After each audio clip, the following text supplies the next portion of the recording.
বন্ধুরা, আজকে আবারও চলে এসেছি নতুন আরেকটা রেসিপি নিয়ে। তো আজকে রান্না করব চিংড়ি মাছ দিয়ে সবজি রান্না। তো তার জন্য আমি এখানে নিয়ে নিয়েছি চিংড়ি মাছ, তার সাথে নিয়েছি পেঁয়াজ, ধনেপাতা আর নিয়েছি এখানে সবজি। এখানে আছে ডাঁটা, আছে এখানে কুমড়ো আর এখানে দিয়েছি আলু। এই তিনটি সবজি, এখানে আর কোনো কিছু দেইনি। তো আমি উনুনটাকে জ্বালিয়ে দিয়েছি এখানে। তো কড়াটাও আমার প্রায় গরম হয়ে গেছে। এবার আমি এতে দিয়ে দেবো হলুদ আর লবণ। চিংড়ি মাছের মধ্যে আমি এখানে দিয়ে দিচ্ছি আমি হলুদ,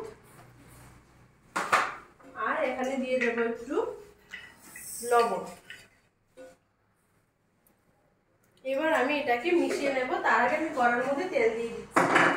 যেহেতু তেলটা একটু গরম হবে, তো তার জন্য আমি এখানে কড়াতে আমি তেল দিয়ে দিলাম। এবার মাছটাকে আমি একে একে তেলের মধ্যে ছেড়ে দেব। এখানে আমি মাছটাকে ভালো করে আমি মাখিয়ে নিচ্ছি। ভালো করে মাখিয়ে এবার আমি তেলের মধ্যে ছেড়ে দেব মাছগুলো। তো আমার তেলটা গরম হয়ে গেছে। এবার আমি মাছগুলোকে একে একে ছেড়ে দেব। এখানে আমি সবকটা মাছ আমি দিয়ে দিচ্ছি, যেহেতু চিংড়ি মাছ লাগার ঝামেলা নেই। তো এবার আমি এটাকে একটু এইভাবে ছাড়িয়ে দেব, যাতে একটার সাথে একটা না লেগে যায় আর ভালো করে ভাজা হয়ে যায়। তো মাছটা আমি ভালো করে ভেজে তারপর আমি এতে পেঁয়াজ দেবো। তো তার আগে মাছটাকে আমি ভালো করে ভেজে নেব, কিন্তু মাছটাকে আমি বেশি ভাজবো না, যেহেতু আমি এটাকে সবজি দিয়ে রান্না করব। তো চিংড়ি মাছ বেশি ভাজলে একদম শক্ত হয়ে যায়, ভালো লাগে না খেতে। তার জন্য চিংড়িটাকে আমি উল্টে পাল্টে একটু সামান্য পরিমাণে আমি ভেজে নেব, বেশি ভাজবো না। একটু হালকা করে ভাজবো। সবজি আবার সবজি দেবো, তার সাথে আবার সেদ্ধ হবে। তো সবজিটাকে আমি তার আগে মাছটাকে আমি ভালো করে ভেজে নেব, একটু সামান্য পরিমাণে ভাজবো।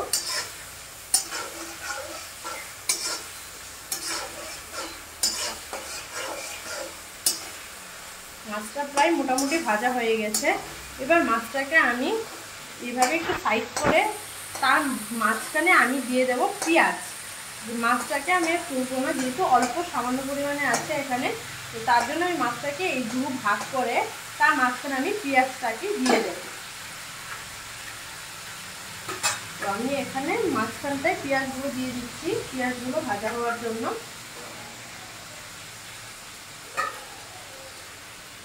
আমি এখানে পেঁয়াজগুলো দিয়ে দিলাম। এবার পেঁয়াজগুলোকে ভালো করে ভাজবো। আর একটু পেঁয়াজগুলো ভাজা হওয়ার পর তারপর চিংড়ি মাছ আর পেঁয়াজ একসাথে আবার একটু ভালো করে ভেজে নেব। তো এবার পেঁয়াজটা একটু ভালো করে ভাজা হোক, তার মাঝখানটাকে আমি সাইড দিয়ে দু ভাগ করে দিয়েছি। এবার পেঁয়াজগুলো ভাজা হওয়ার পর তখন পেঁয়াজ আর চিংড়ি মাছগুলোকে একসাথে মিশিয়ে নেব। তো ভাজা হওয়ার পর আবার আসছি।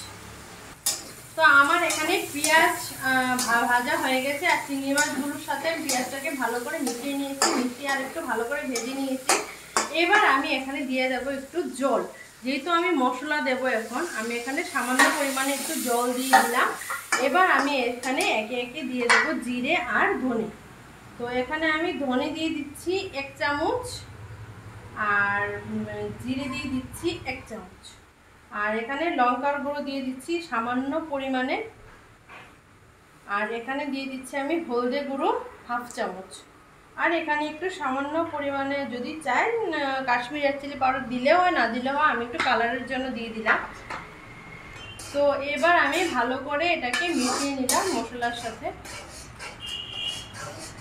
আমি এখানে আরেকটু লঙ্কার গুঁড়ো দিয়ে দিচ্ছি।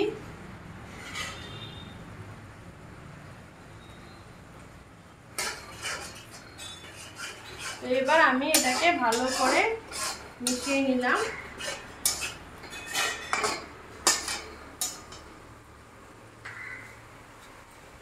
আর এখানে আমি দিয়ে দিচ্ছি 1 চামচের মতো লবণ। তো এবার আমি এটাকে মিশিয়ে এবার আমি দিয়ে দেবো সবজিগুলো। যেহেতু আমার মশলাটা কষানো হয়ে গেছে, এবার আমি একে একে সবকটা সবজি আমি এখানে ঢেলে দেব।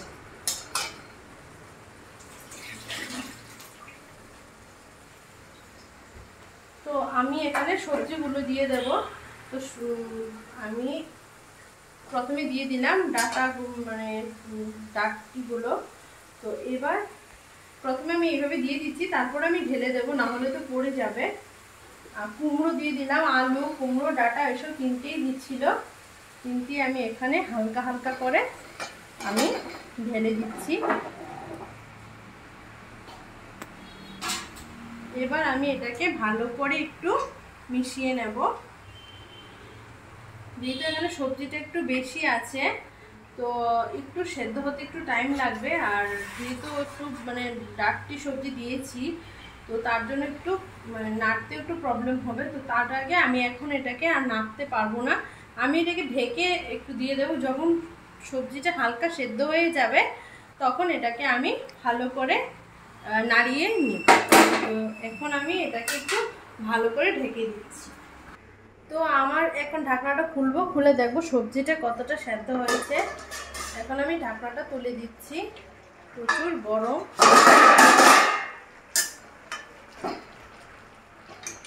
তো এবার আমি সবজিটাকে একটু নাড়িয়ে দিচ্ছি। সবজিটা মোটামুটি সেদ্ধ হয়ে গেছে, নিচের সবজিগুলো। এবার সবজিগুলোকে আমি উল্টে পাল্টে দিচ্ছি, যাতে উপরের গুলো ভালো করে সেদ্ধ হয়ে যায়।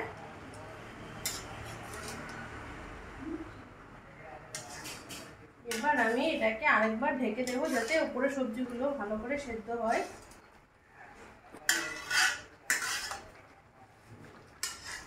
এবার আমি সেটাকে উল্টে পাল্টে দিলাম সবজিগুলো ভালো করে সেদ্ধ হওয়ার জন্য। উপরে সবজিগুলোকে নিচের দিকে করে দিয়েছি, নিচের গুলো উপরে করে দিয়েছি সবজিগুলো। এবার সবজিটা আরেকটু সেদ্ধ হবে, তার জন্য আমি আরেকটু ঢেকে দেব সবজিগুলো। আর নিচের যে জলটা জমেছে, সেই জলটা একদম পুরোটাই শুকিয়ে যাবে, শুকিয়ে সবজিটা ভালো করে সেদ্ধ হয়ে যাবে। তো আমি সবজিটাকে আরেকবার এভাবে ঢেকে রেখে দেব। তো আমার এখানে 5 মিনিট হয়ে গেছে, এবার আমি ঢাকনাটাকে তুলে দিচ্ছি। এখানে আমার সবজিটা সেদ্ধ হয়ে গেছে মোটামুটি ভালোই। তো এবার আমি এটাকে আরেকটু নাড়িয়ে দেব। এখন আর আমি ঢাকা দেবো না, যেহেতু সবজিটা দিয়ে অনেকটাই জল ছেড়েছে। তো সবজিটা সেদ্ধ হয়ে গেছে ভালো করে। আর এখানে কুমড়োটাও সেদ্ধ হয়ে গেছে, আমি একটু দেখে নিই। হ্যাঁ, সেদ্ধ হয়ে গেছে ভালো করে। এবার আমি এটাকে ভালো করে এইভাবে একটু নাড়িয়ে দেব। আলুটাও ভালো করে সেদ্ধ হয়ে গেছে। এখন আর আমি সবজিটাকে আর ঢাকবো না, এখন এইভাবেই আমি ভালো করে রান্না করে নামিয়ে নেব। তো তার আগে আমি সবজিটাকে একটু জলটা শুকিয়ে নিতে হবে। এখন আমি এতে দিয়ে দেবো একটু সামান্য পরিমাণে চিনি। চিনিটা আপনারা যদি না চান আপনারা অ্যাভয়েড করতে পারেন, তবে একটু স্বাদের জন্য একটু চিনি সামান্য পরিমাণে দিলে কি হয়, রান্নাটা খেতেও ভালো লাগে এবং স্বাদও হয়। তো আমি এখানে সামান্য অল্প পরিমাণে একটু চিনি, এতটা দেবো না, এখানে 1/2 চামচের মতো এখানে আমি চিনি দিয়ে দিয়েছি। এখানে আমি 1/2 চামচের মতো চিনি দিয়েছি এখানে। এবার আমি এটাকে ভালো করে আরেকটু মিশিয়ে নেব, নাড়িয়ে দেবো আরেকটু ভালো করে আমি নাড়িয়ে দিচ্ছি, যাতে সবজিটা ভালো করে মিশিয়ে যায় চিনিটার সাথে, একটু খেতেও ভালো লাগে। যেহেতু আমি কুমড়ো দিয়েছি, আপনারা চাইলে চিনিটাকে অ্যাভয়েড করতে পারেন, দিতেই হবে সেরকম কোনো ব্যাপার না, না দিলেও হয়। তবে আমরা সবসময় রান্নাতে একটু চিনি দিই, চিনি দিলে একটু ভালো লাগে খেতে, মিষ্টি মিষ্টি হয়। ঝাল টক মিষ্টি সবটা নিয়েই তো খাবার টেস্ট। তো এখানে দেখতেই পাচ্ছেন অনেকটাই জল ছেড়েছে। এবার সবজিটাকে আমি এইভাবে একটু রেখে দেব। তো সবজিটা আরেকটু সেদ্ধ হবে, সেদ্ধ হয়ে গেছে, মানে জলটা একটু শুকিয়ে যাবে, তারপর আমি এর উপরে একটু ধনেপাতা ছিটিয়ে দিয়ে দেব। আর এখানে জলটা শুকিয়ে গেলে যখন সবজিটা একটু আঠালো হয়ে যাবে, মানে কুমড়োটা দিয়ে যেহেতু জল ছাড়ছে, তারপর সবজিটা একটু আঠালো হয়ে যাবে, সেই কুমড়োটা একটু মাখিয়ে গেলে আর ঝোলটা পুরোটাই শুকিয়ে যাবে। তো আমি এবার এখানে এর উপরে দিয়ে দেবো ধনেপাতার কুচিটা। এখানে আমি ধনেপাতা কুচিটা দিয়ে দিলাম। ধনেপাতাটা দিলে কি হয়, চিংড়ি মাছের সাথে ধনেপাতাটা খুব ভালো লাগে। আর এখানে কাঁচা টমেটো চাইলে কাঁচা টমেটোও দিতে পারেন। বা পাকা টমেটো দেওয়া যায়, তবে কাঁচা টমেটোটা দিলে আর একটু বেশি ভালো লাগে। আমি কিন্তু এখানে টমেটোটা দিইনি, আমি এখানে এমনিতেই রান্না করেছি টমেটো ছাড়া, যেহেতু মাকে টমেটো খেতে বারণ করেছে ডাক্তার, তো তার জন্য আমি এখানে টমেটোটাকে স্কিপ করে দিলাম। আপনারা চাইলে টমেটো দিতে পারেন। ভালো করে এইভাবে একটু মিশিয়ে নিতে হবে।